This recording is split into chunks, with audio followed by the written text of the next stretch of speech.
Hallo Freunde!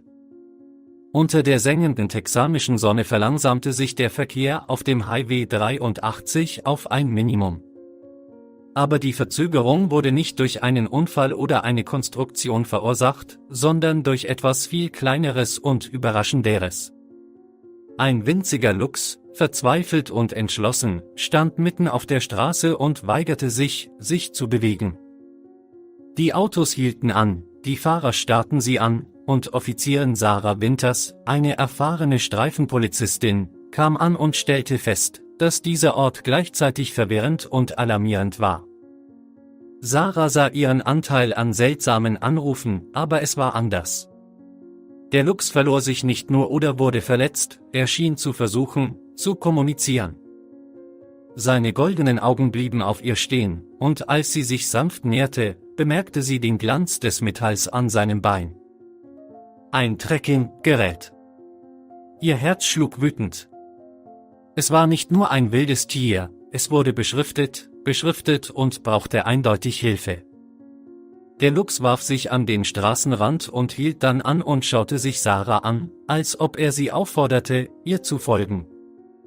Trotz ihres gesunden Menschenverstandes hat sie das getan.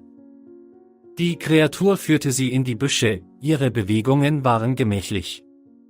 Sarah rief per Funk Verstärkung an, ihre Stimme war fest, aber mit einem Hauch Dringlichkeit. Ich gehe für einen Trab in den Wald. Es ist beschriftet und verhält sich seltsam. Ich bitte um Hilfe für die Wildnis. Der Luchs führte sie tiefer und schlich sich durch das Unterholz, bis sie eine kleine Lichtung erreichten. Hier hat Sarah den Atem angehalten. Der Mann lag bewusstlos, sein Bein wurde unter einen umgestürzten Baum gedrückt. Sein Gesicht war blass, sein Atem war oberflächlich.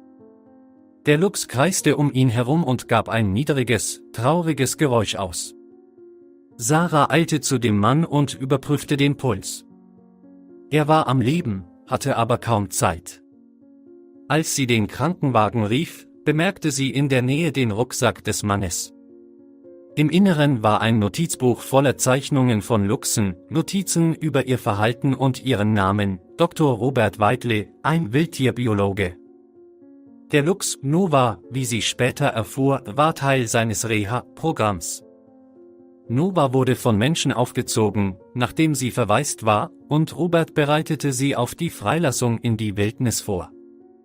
Aber etwas ist schiefgelaufen. Als die Ärzte ankamen, befreiten sie Robert und brachten ihn sofort ins Krankenhaus.